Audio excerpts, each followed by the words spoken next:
So let's start. So where did we stop? In the last class we were talking about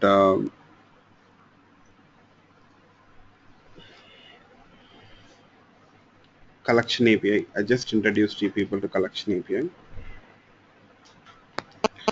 So let's carry forward our discussion of collection API.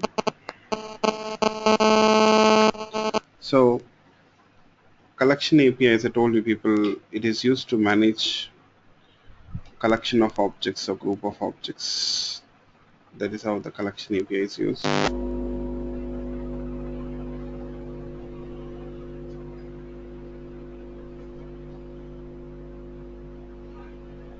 Just a minute.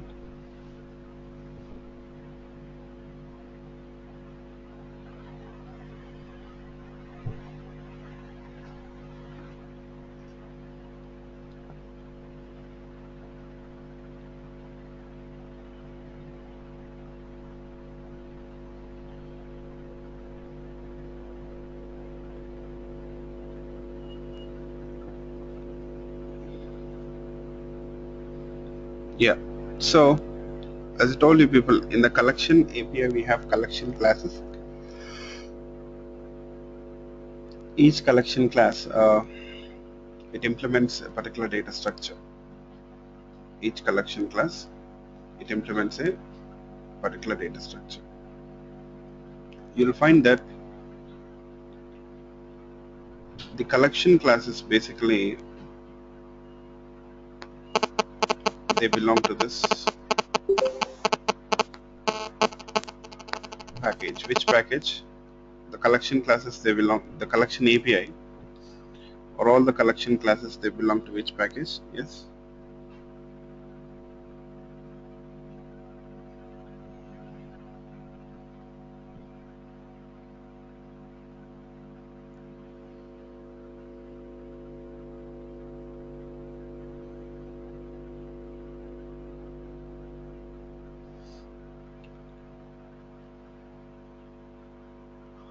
Yes. So they all belong to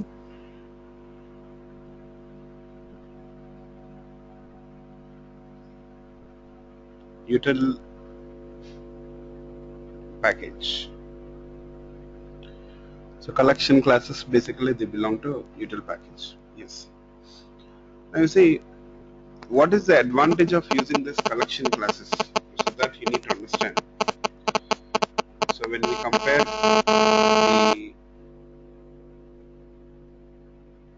collection classes with the arrays, you see the size of the array is fixed. That is one of the issues with the arrays. But in collections, when we talk about collection objects, you'll find that the size is not fixed. Size is not fixed.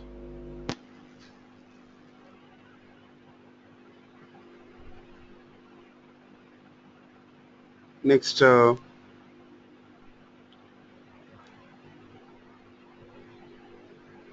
know,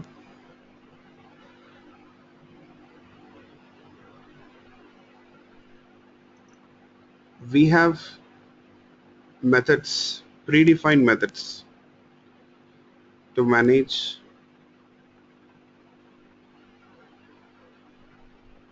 this collection class objects. We got predefined methods to manage collection class objects here. Okay.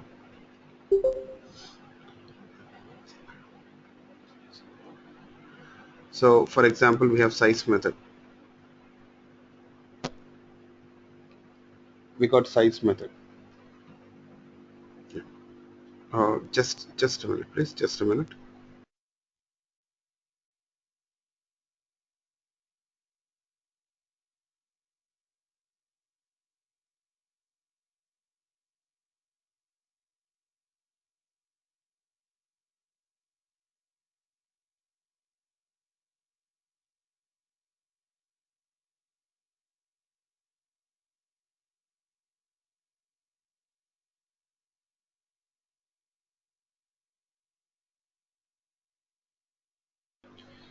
Yeah, I'm sorry.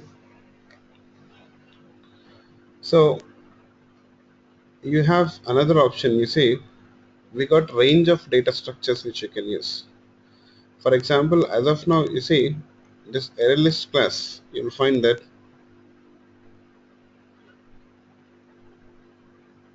the elements are stored into array list data structure. Internally, array list class will store the elements into array list data structure.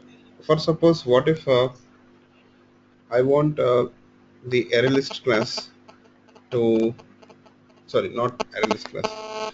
I want the elements to be stored into a stack data structure. I want the elements to be stored into stack data structure. Then what to do? So if you want the elements to be stored into stack data structure, then you can use this class stack. You can use this class stack.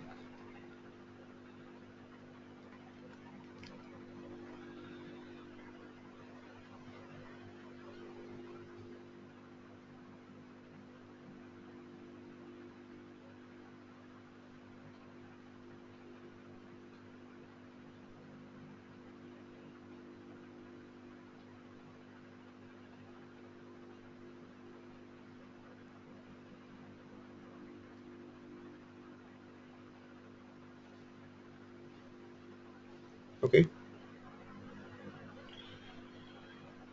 So internally now the elements are stored into stack data structure because we are using this stack class. It's a collection class which internally uses stack data structure. This is a collection class which internally uses stack data structure. Yes, it uses stack data structure internally. That is what it does. Okay, it internally uses stack data structure.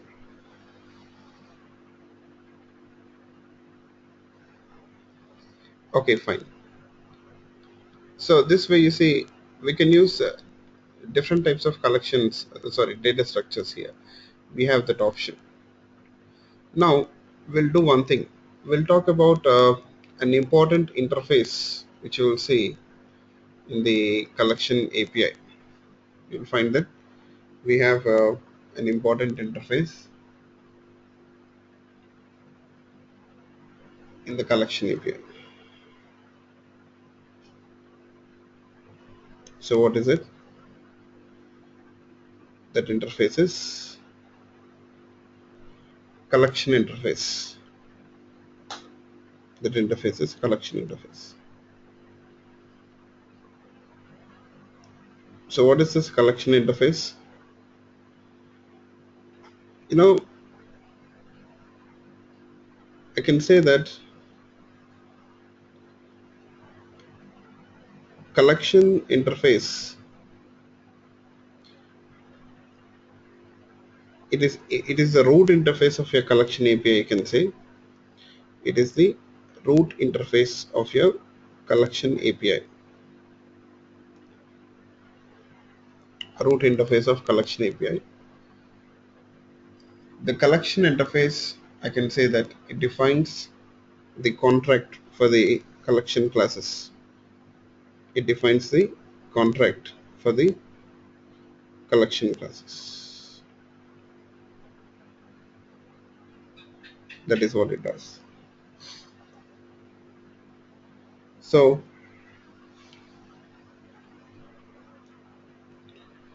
that, that means what methods the collection interface is supposed to implement. What methods the collection interface is supposed to implement.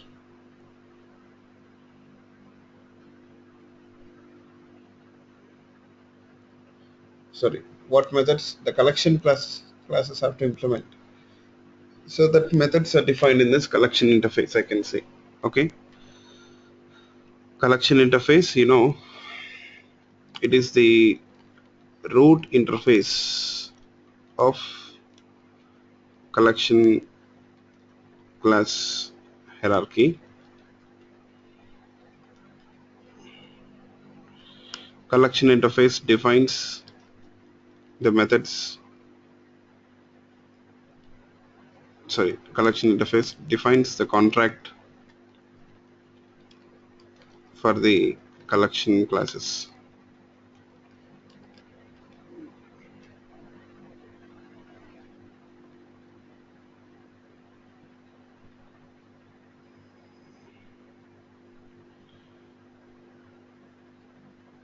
Okay.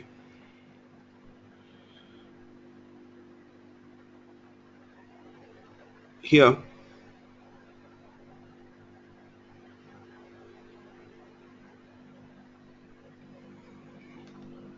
what are those methods? Let's see.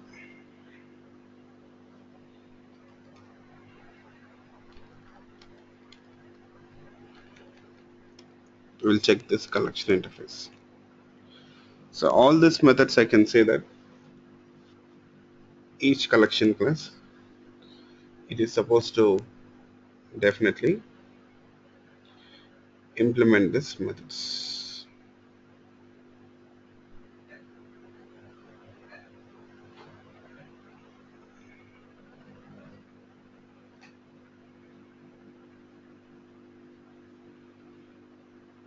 So all the collection classes have to implement these methods. So these methods, I can say that they represent the most common operations which we perform in the collections. These methods, they represent the most common operations which we perform on the collections. So the first method you see is size.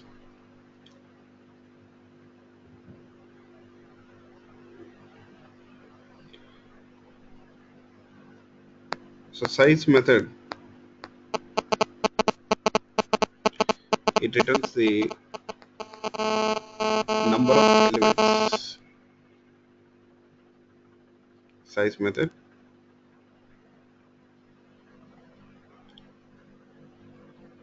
it returns the number of elements.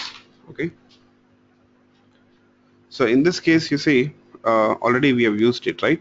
So how many elements we have written that size. Next we have is empty. It returns a boolean value. You see, it will check whether the collection is empty or not. It will check whether the collection is empty or not. So when you call this method, see, this method will check whether there are any elements in the collection. If there are no elements, the collection is empty, it returns true. Otherwise, it returns false. That's it. Otherwise, it returns false.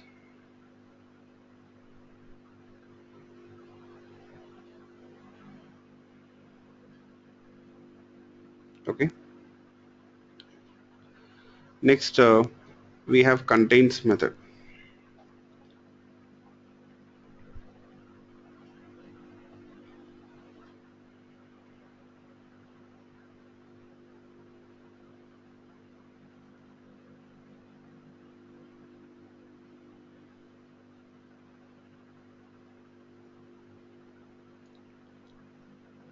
Contains method,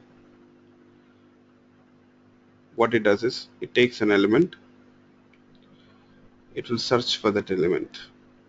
If that element is found, it returns true. Otherwise, it returns false. You have to pass the element. So if it finds that element, it returns true. Otherwise, it returns false. So that means basically it is searching for that element. So we can search for an element here using contains method here. That is what we are doing. Next, we got toArray. So let's check this method. So toArray method. So when you call that method toArray method, so what is the return type of this method? What it is returning? Can you people tell me what exactly this method returns?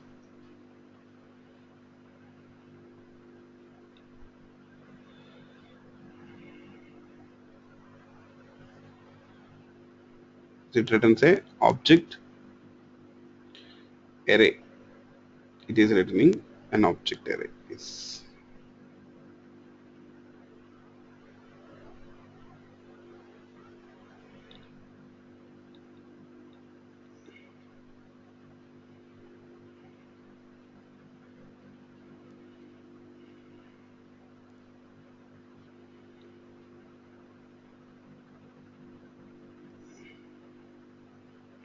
So let's see what exactly you'll have in that object array. So toArray method, what it does is when you call the toArray method, it will read all the elements from the collection. Okay, whatever the elements you have in the collection, it will read them and it will store them into an object array. It will read the elements and it will store them into an object array.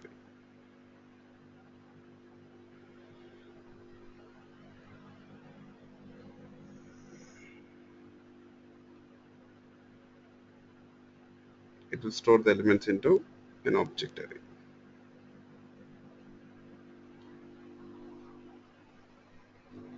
And then, you know, it returns that object array.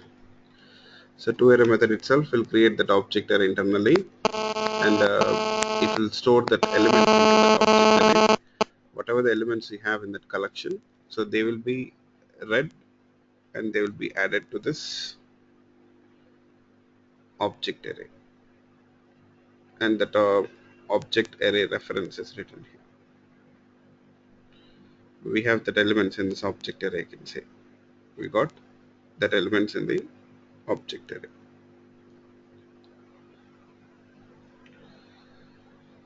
So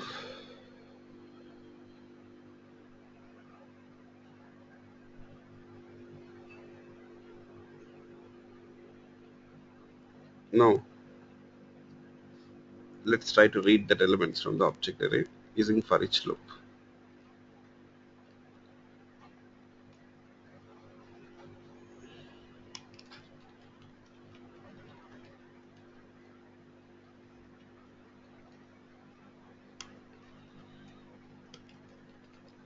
So for each iteration we'll get an element, right, which is a string element. So let's try to display that element. I'm using for each loop for this one.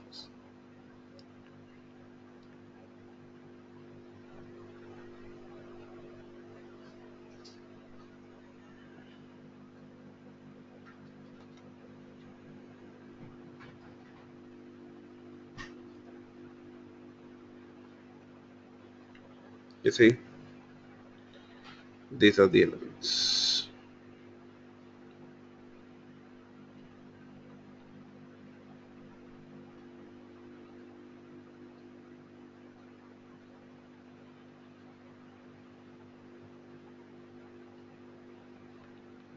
Fine. So hope you people got it. So any questions?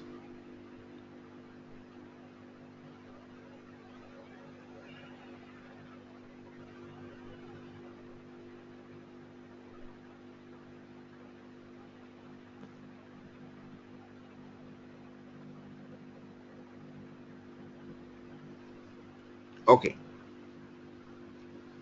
So I have a question for you people. So my question is,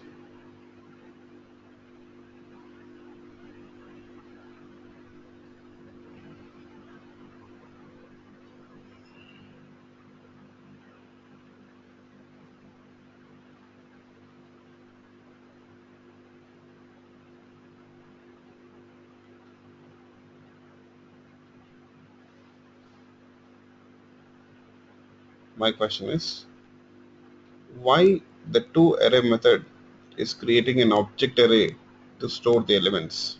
Why the toArray method is creating an object array to store the elements?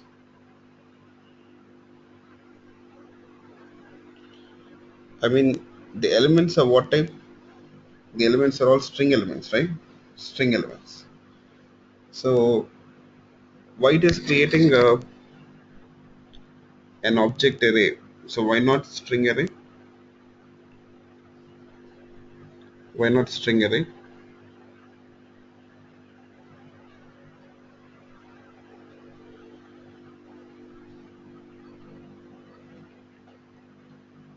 Hope you understood the question, right?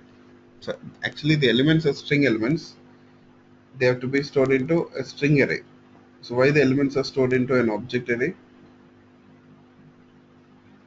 Why the elements are stored into an object array? Can someone explain this?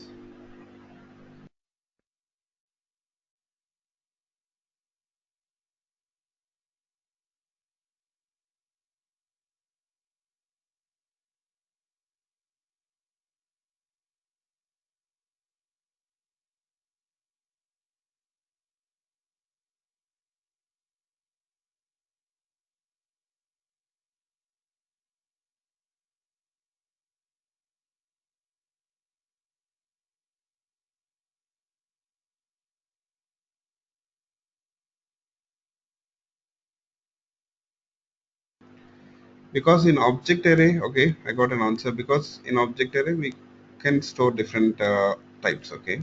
Yeah, you see, this is important to understand. Let's try to think about the people or the developer who has developed this two-array method. So the people who have developed, or the person, the developer who has developed this two-array method,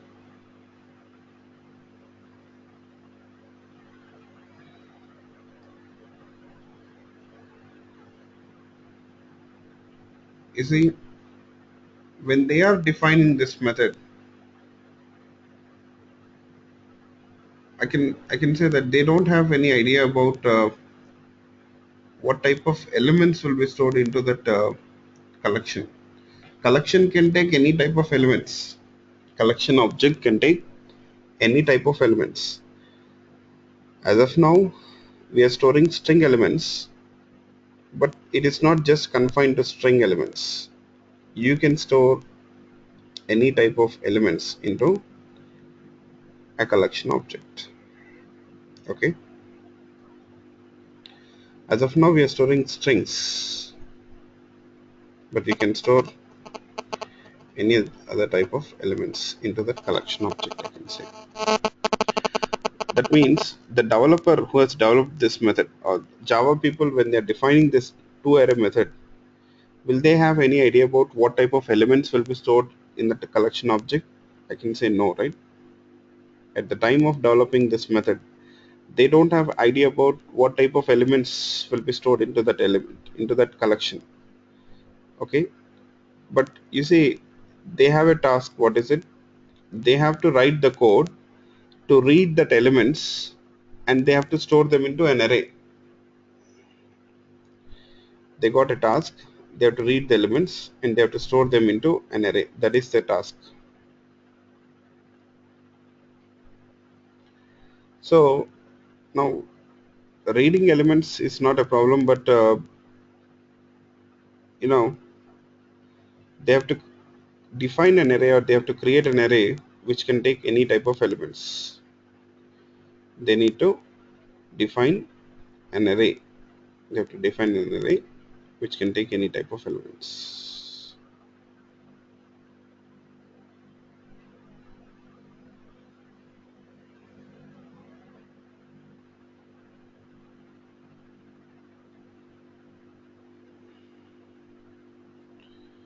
They have to define an array which can take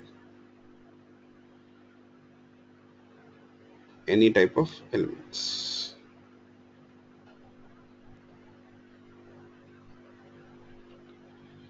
So what should be the array type? You see, this is where they've they came up with a solution, that is object array, creating an object array. Okay, just a minute, please, just a minute.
Okay, sorry.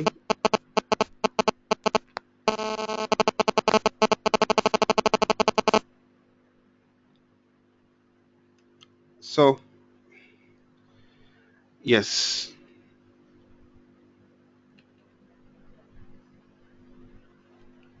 now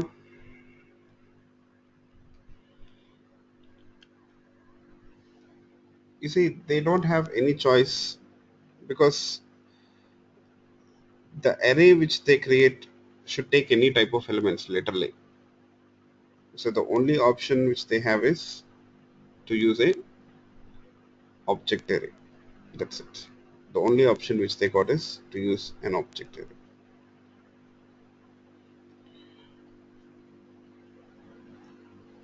So object array can take almost any type of elements. Object array can take any type of elements, right? So that's the reason why you see they have opted for object array. Object class is superclass of all the classes in Java, right? So that object array which you create, it should be able to take any type of elements. That's it.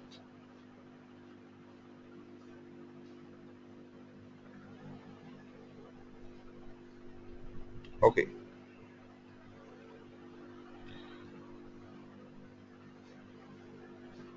So now here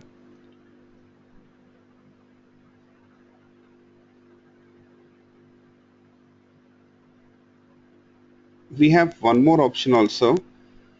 We got another two array method which is overloaded. We can also use that method, but I'll tell you how it is different. But this two array method, you see by default always it creates an object array and stores the elements. Okay, so that is how this method is defined. So when Java people have defined this method, you see what they did. So they had this issue.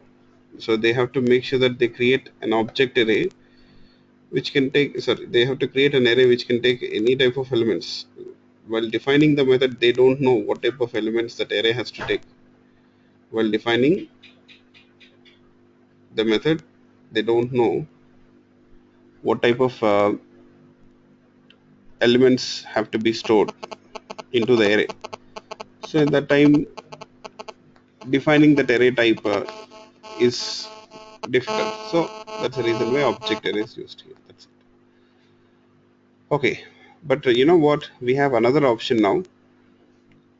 If you don't want to use this two array method, which always creates an object array, what we can do is here we can go for overloaded two array method, where we have an option to create a particular type of array to store a particular type of elements. For suppose in this case we have string elements. So to store the string elements, now what you can do is here we can create a string array.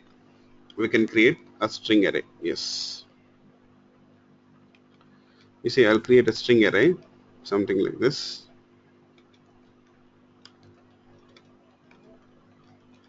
and we'll specify the size this way. So we are creating an array. So what will be the size of this array?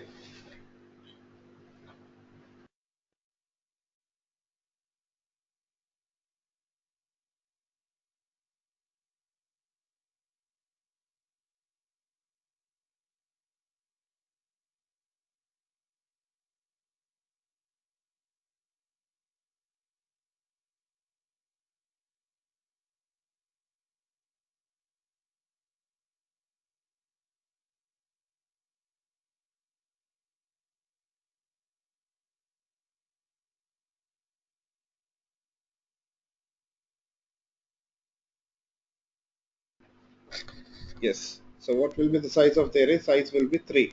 Yes, that's right. So size of the array here is 3. Okay.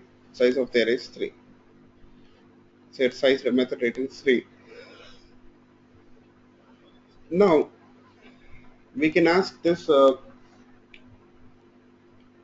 array method. We can ask to array method to use this string array to store the elements. Okay, how? This way. So call this overloaded to array method. So we have another method which is overloaded. Call this to array method, and you see what you will do is here you will pass the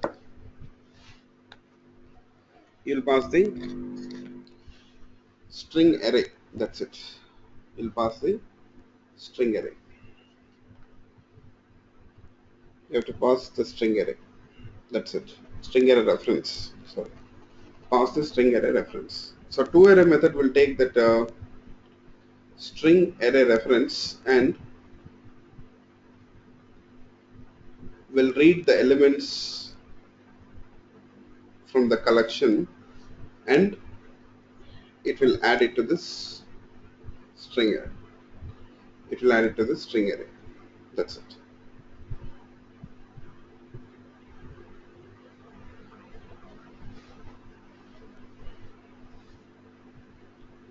So that is how it works.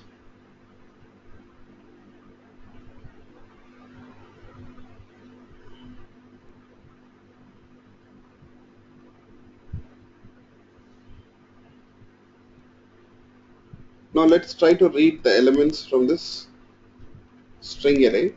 See, we are not adding any elements to the string array, right? So we didn't add any elements to the string array.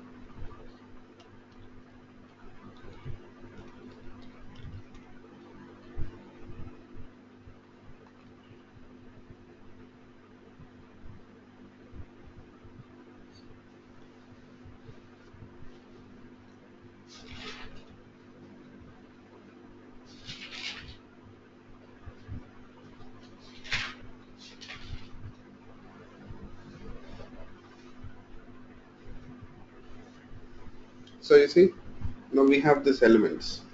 So who's adding the elements to this string array? Yes. Who's adding the elements to the string array?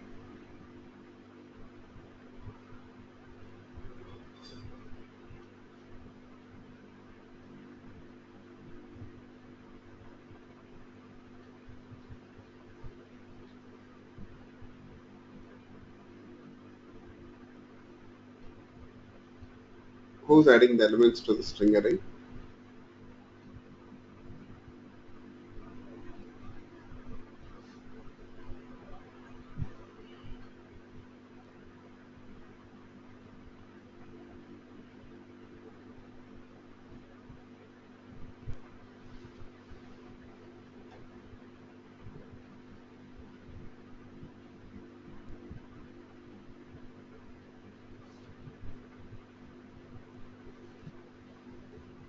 So toArray method is doing it. Yes. toArray method is taking that error reference here. You see, we are passing the error reference. So which will take that reference. It will read the elements from that toArray method. Sorry, it will read the elements from that collection. It will read the elements from the collection, and it will store them into the string array. It will store them into the string array.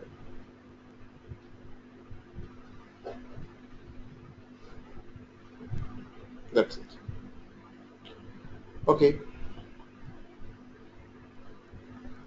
So this is about the toArray method. Let's move on. Now we have add method. You see,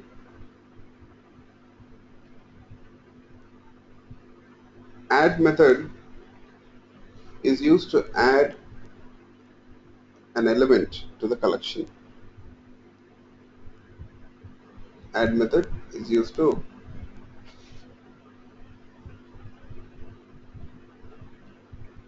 add an element to the collection.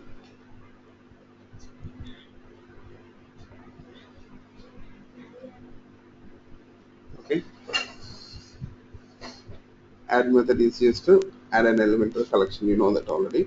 Remove method is there. You see, remove method will take an element and it will remove that element from the collection. Okay, remove method will take the element and it will remove the element from the collection. That is what remove method does. Yes.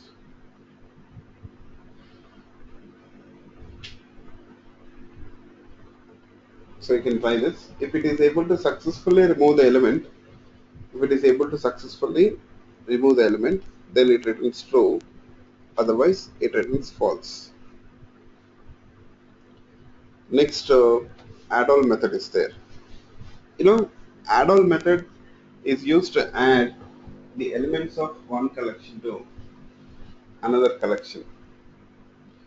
Add all method is used to add the elements of one collection to another collection. Yes.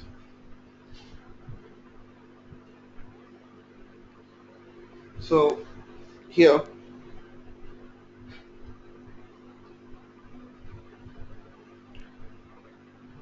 as of now, we have one collection object which has got three elements in it. So let me create another collection object here.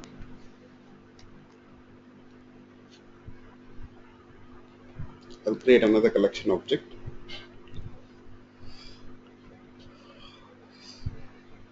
Say names to. Into this collection object also, we'll store some elements.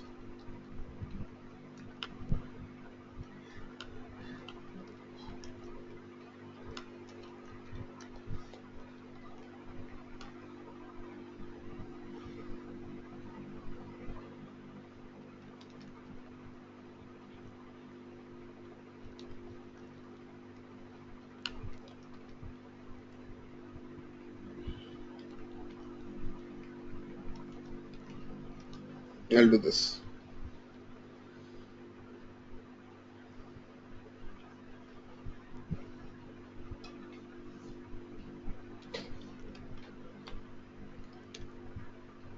You see, we have two collection class objects now. We have two collection objects. In the first collection, we have three elements. What about the second collection? In the second collection, we got how many elements? In the second collection, we have how many elements?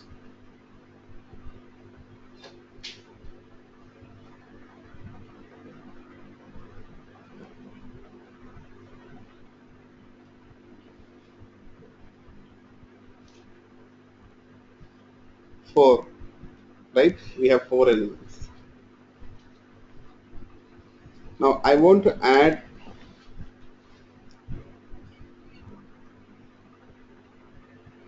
all the elements of the second collection.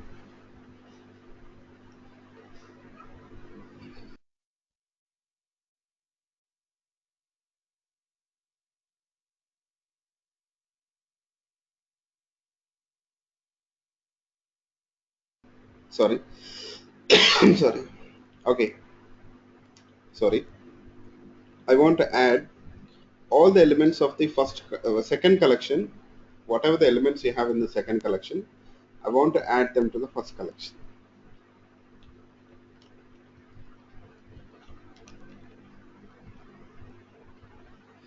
So I will call this add all method. You see, to which collection you want to add the elements, use that collection class object reference this way.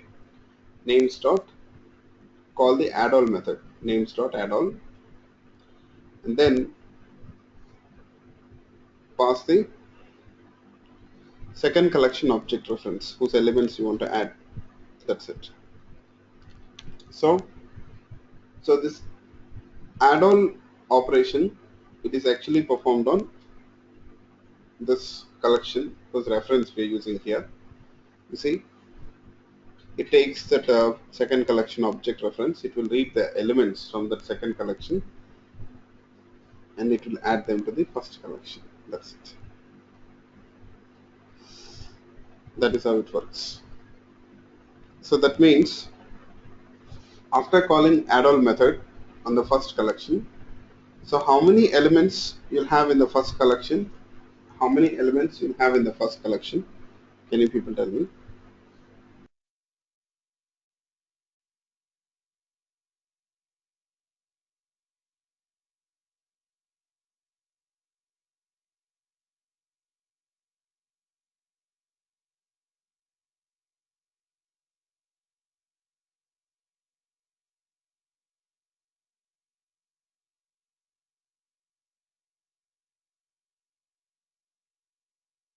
So we have seven, but actually couple of elements are repeated, right? What about these elements?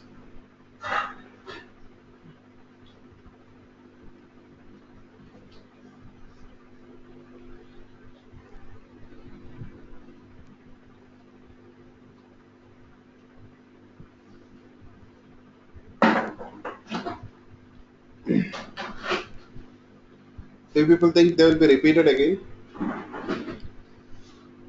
Duplicates are allowed? Yes, that's right. So duplicates are allowed. You'll find that definitely duplicates are allowed here. Okay, definitely duplicates are allowed. Yes. So we'll have seven elements here. Let me run this code.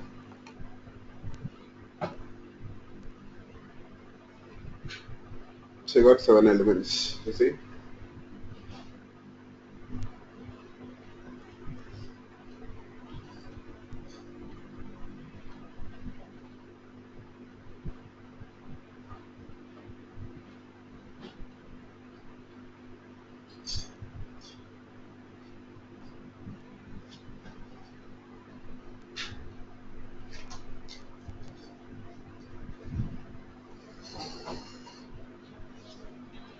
So the elements are duplicated here. They're repeated. Okay.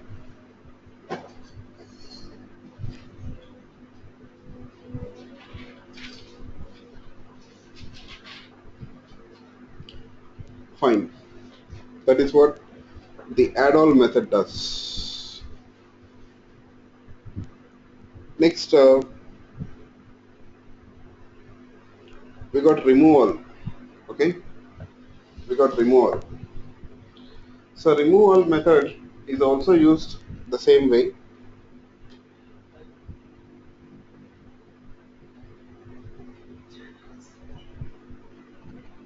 It is also used the same way. That means the way we invoke it, the way we call that method is similar to add all. You see, I'll call that removal method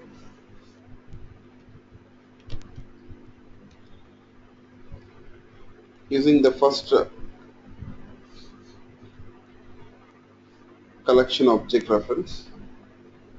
We'll call removal method using the first collection object reference.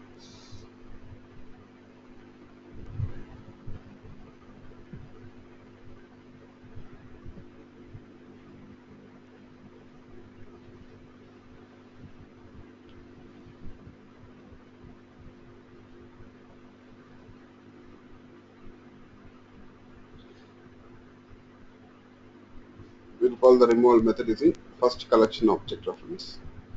And the second collection object reference will pass it explicitly to the removal method. So what the removal method does is it will check the common elements between these two collections. Removal method will check the common elements, whatever the common elements which you have here between these two collections. It will check these elements and it will delete them from the first collection. That common elements will be deleted from the first collection. Only the common elements will be deleted from the first collection here. So that is what the remove all method that does. That is what the remove all method does here. Okay, the common elements will be deleted from the first collection.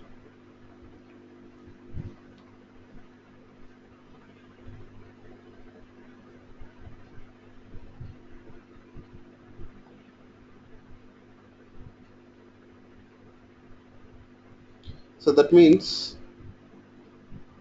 how many elements will have in the first collection after calling removal method? How many elements will have in the first collection after calling removal method?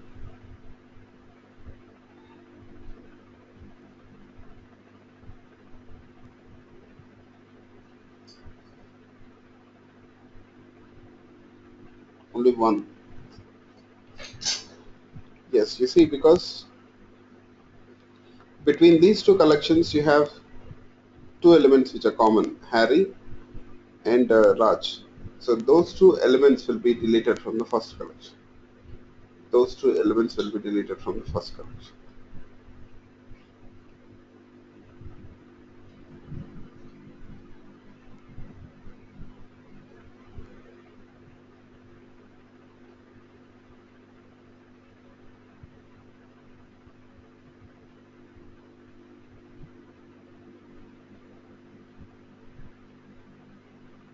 Let's see, I'll run this code.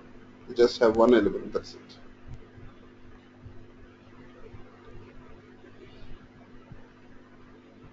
John.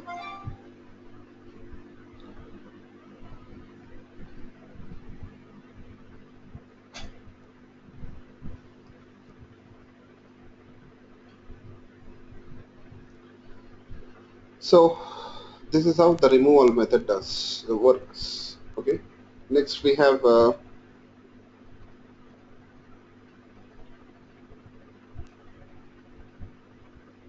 contains all. So do not contains all. I'll talk about contains all later on. We have retain all. Okay. We have retain all. Retain all method will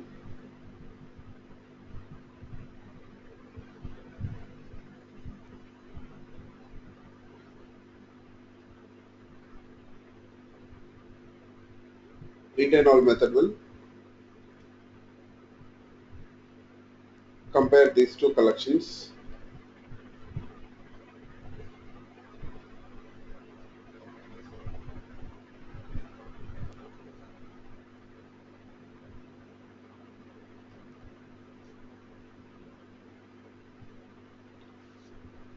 It will only retain the common elements.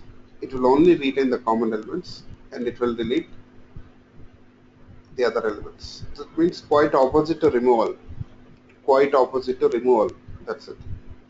Okay. So retain all method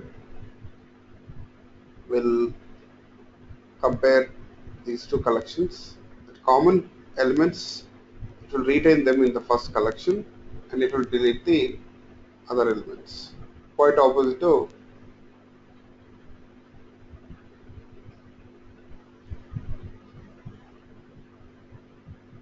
removal. Okay. Yes.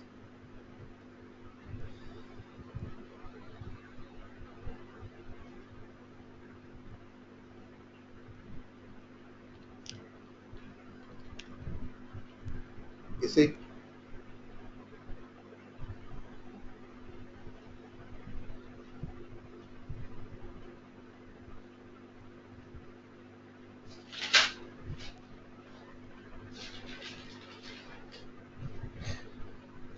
So that means after calling this retain all method, how many elements you'll have in the first collection?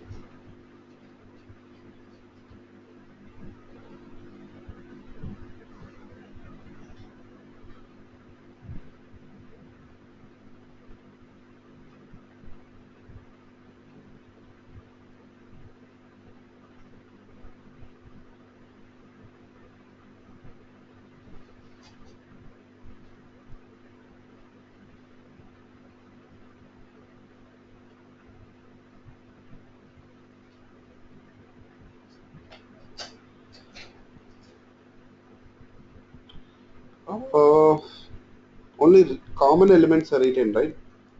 So that means the first collection will have three elements after calling retain all. Okay, we'll have two elements in the first collection. We'll have only two elements in the first collection.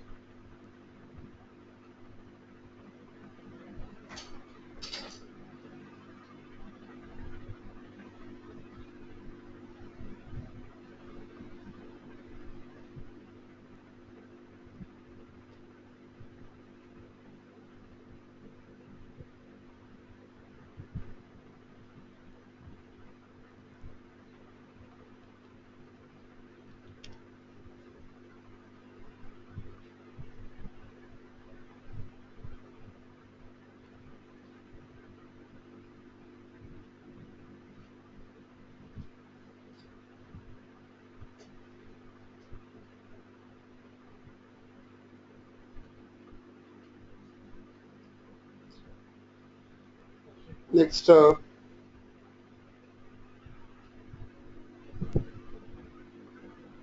we got clear. I'll talk about clear. Clear method, you will find that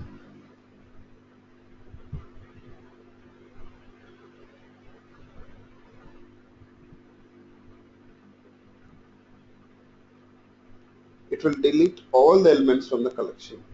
Clear method will delete all the elements from the collection. That is what the clear method does.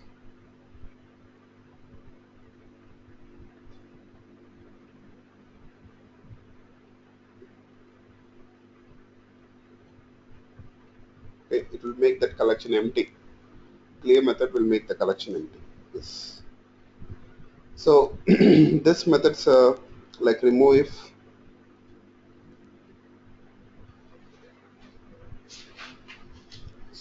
split iterator stream, and parallel stream. I'll talk about it later. But we have iterator. We'll talk about iterator now. What is iterator? Yes. So far, how did we read the elements from the collections? Yes.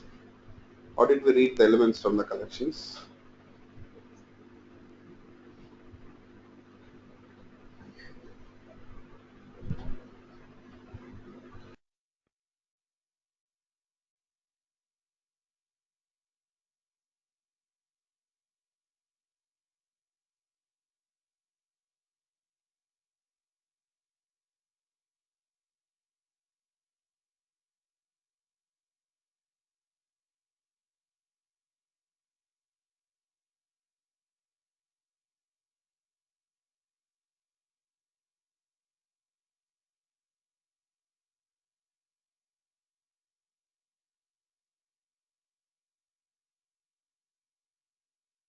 Okay,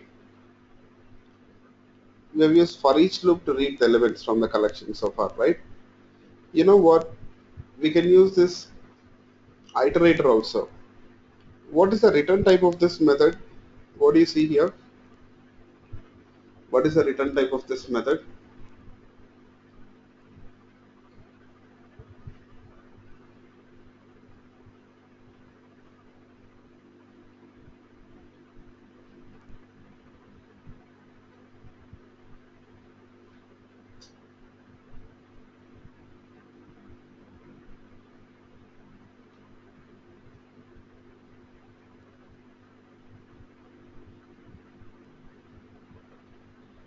Iterator. What is iterator?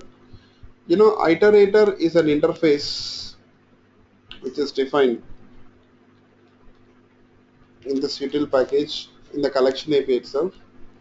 Basically, this iterator, it is used to read the elements from the collections. Iterator is used to read the elements from the collection, you can say. Okay, we can use iterator to read the elements from the collection, you can say. Just a second. That is how we can use iterator. Okay, in the iterator, we have two methods, has next and next, which will help us in this regard. In the iterator, we have two methods which will help us in this regard.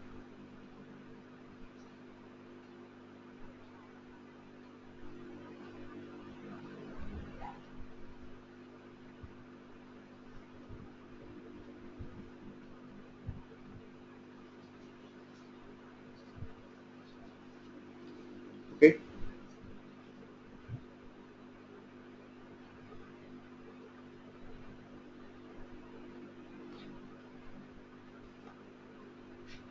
so first of all, I'll write the code and then I'll explain it how to use this iterator, how this iterator works exactly.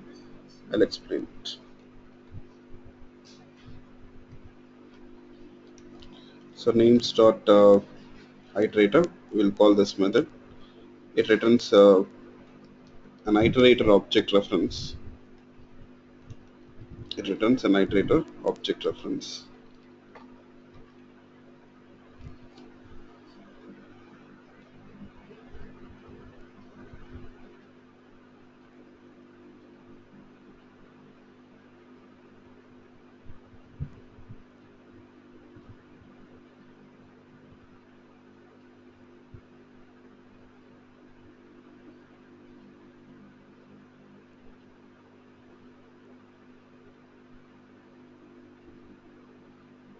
Now we can use this iterator object reference to read the elements from the collection.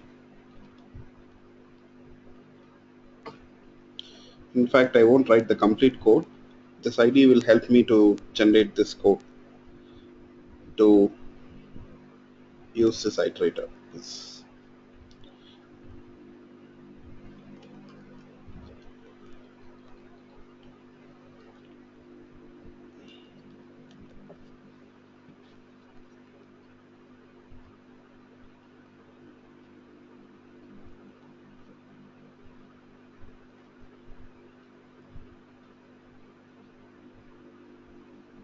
You see,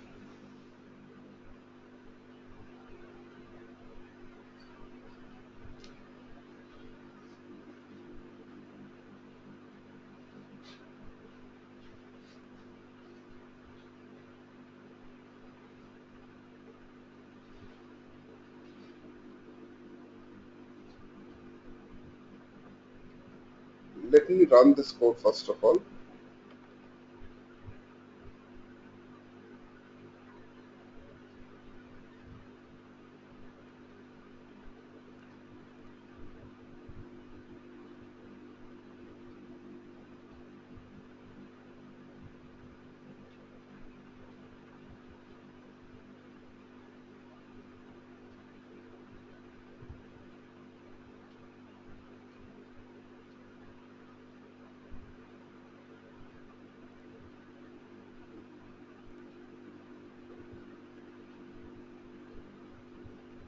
Now,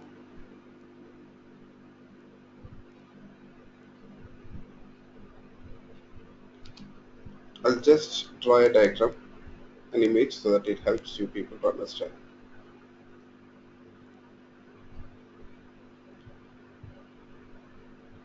So what are the elements we have here? So we got array,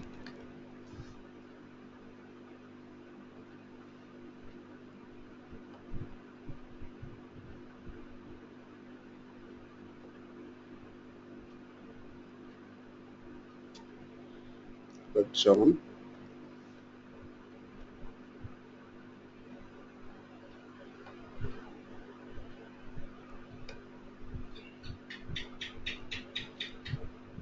we got Raj.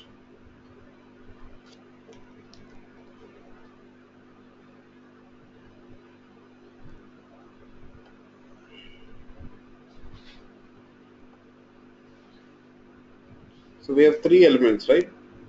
So when you call that iterator, you know, so we are calling iterator method here.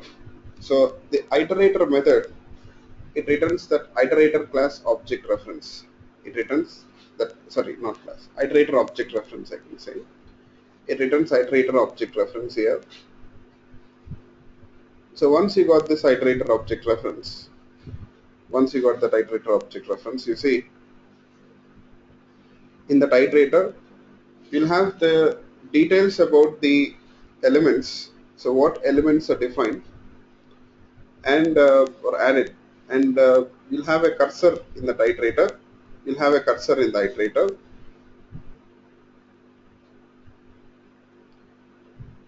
That cursor initially it will be placed before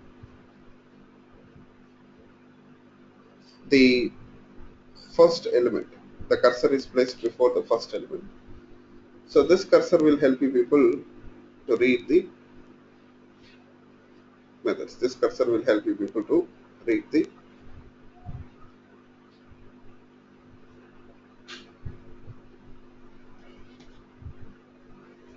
elements. How? Let's see. So we can move this cursor. We can move this cursor.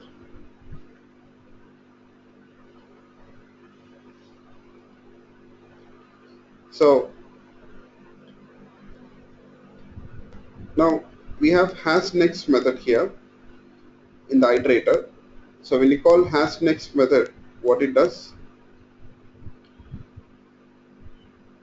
it will read, sorry, it will check whether there is any element after the cursor. When you call has next method, it will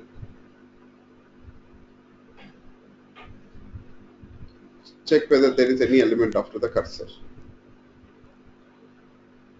So if there is an element, then you will find that if there is an element, you will find that it returns true, has next method returns true. So if there is an element, has next method returns true. Otherwise, it returns false. In this case, we have an element, it returns true. So once it returns true, you see, the control enters into the loop. The control enters into the loop. And then you see we are calling next method here. So this next method, what it does is, next method, what it does is, it will, when you call that method, it will return that element which is placed after the cursor. It will return the element which is placed after the cursor. Okay.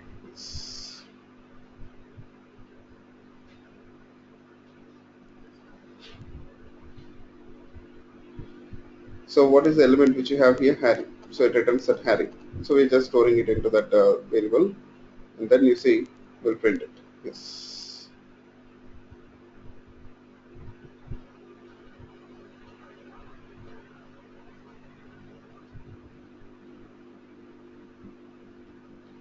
After that, you see this is a while loop, right? Again, has next method is called. Actually, next method does one more thing. So it does two things. First, it returns the element which is placed after the cursor, and it will move this cursor also. So this cursor will be placed after that element. This cursor will be placed after that element.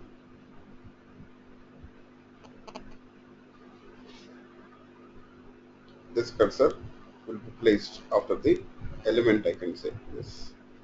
So this is what happens. Harry is written, right? So this cursor is placed after that element, Harry now. Next method does these two things. Okay. Now again, you see has next method is called.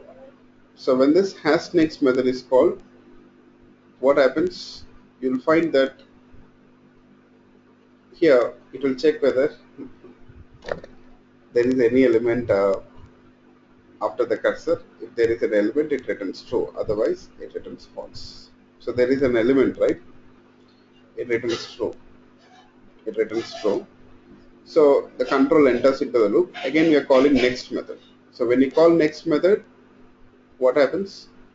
Again, next method returns the element which is placed after the cursor. What is the element? John. And then you see the cursor is also placed after that element here. The cursor is also placed after that element. That's it. The cursor is placed after that element. Yes, this is what happens. So next, you see,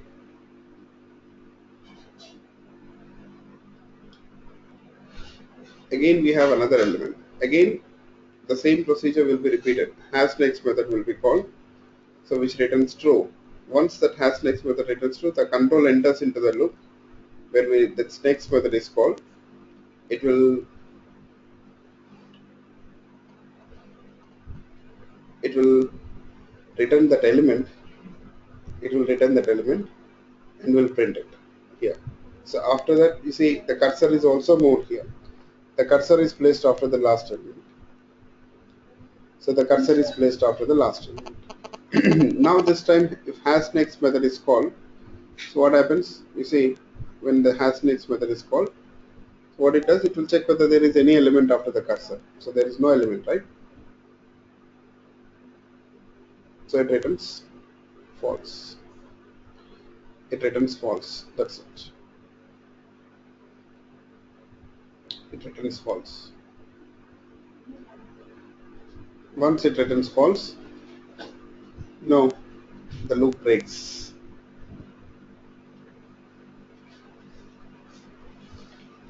So let me run this code.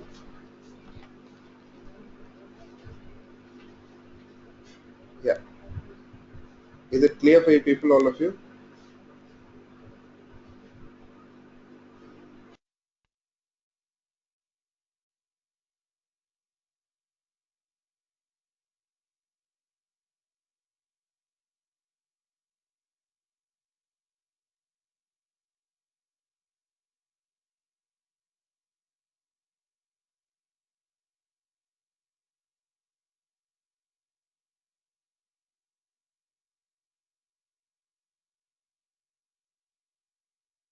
Yeah, okay.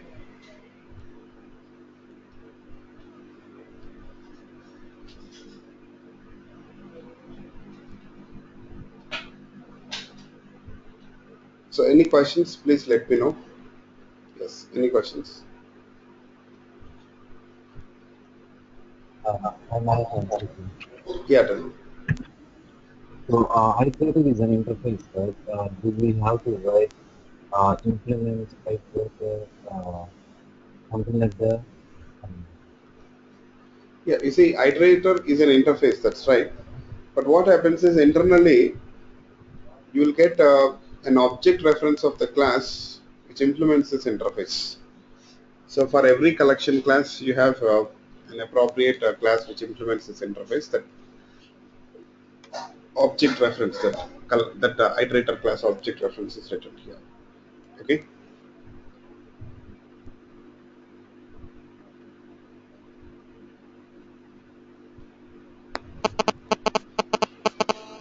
So hope you got it.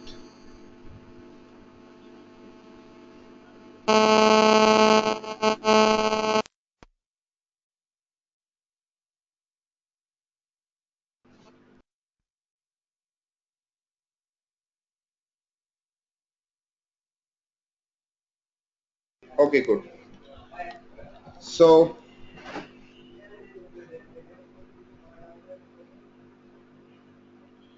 this is about iterator. So this is how we can use iterator.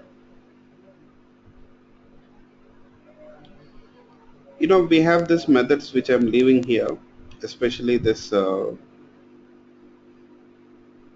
methods like I'll tell you.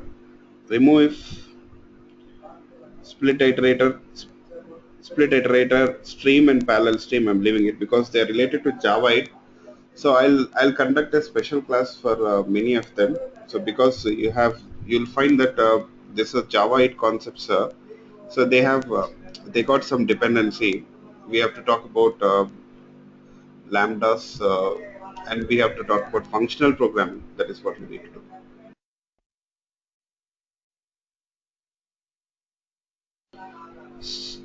So um, we have this for each remaining also. We'll talk about it.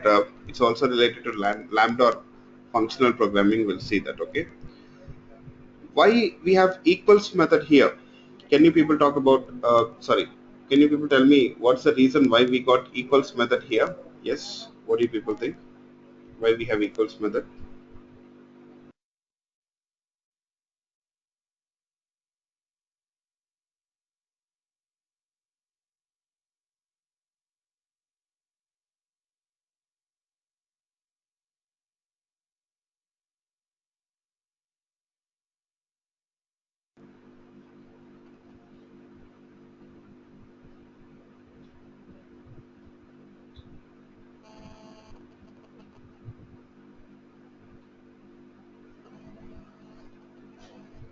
Why we have equals method in the collection interface? Why we got equals method in the collection interface?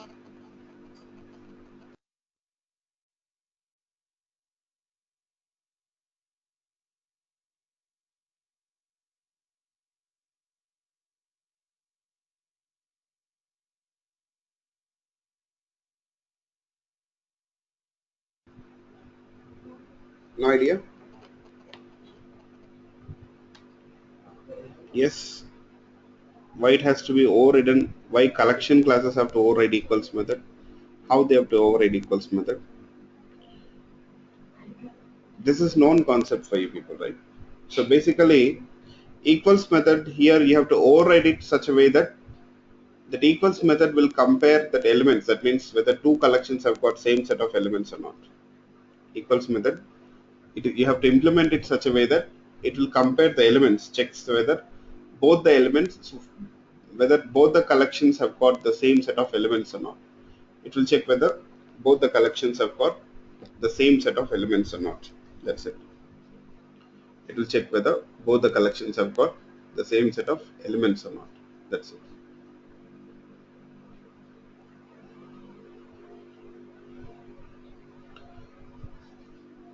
So hope you people got it.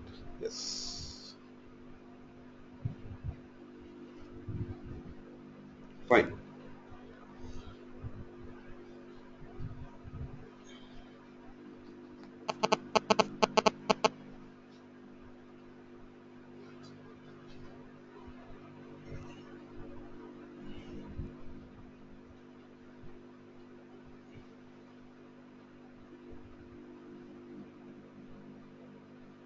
Okay. So we got other methods also, other interfaces also, which we need to talk about, but we'll see it later on. But I have a request here. I want you people to attend the class today evening again. So will you people do that?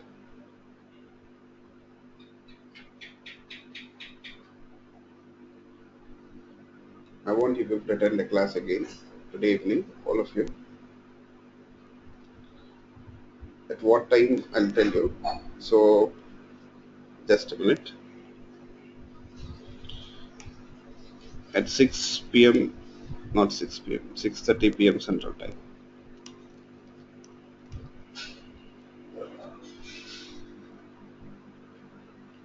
Okay, so it will be around 1.5 hour session, 6 p.m. Central Time. So we'll continue our discussion of these collections. So this weekend, to the maximum extent, we'll cover this collections concept.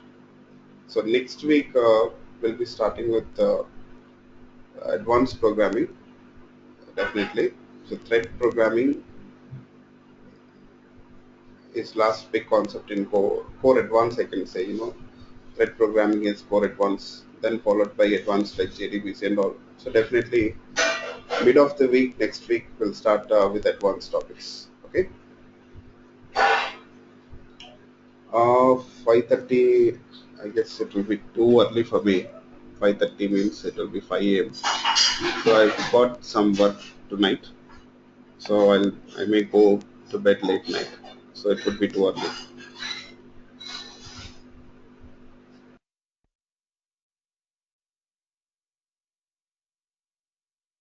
So please try to adjust. So I will talk about this collections concept, and I may shift to this timings for you people this weekend. So I'll inform you people about the weekend class schedule. So instead of Saturday morning, I may take the class for you people Sunday morning. Okay? Yes. Instead of Saturday, I may take the session for you people Sunday morning. But today evening we'll have a class. So Sunday morning it will be a very long session, I can say. So we'll do it. So I'll mail you people now in few minutes. Please try to attend the class at this time today. Okay? Yeah. So all of you, please try to attend the class at this time. Yes. Just for one day, just fine. Thank you all. Bye bye.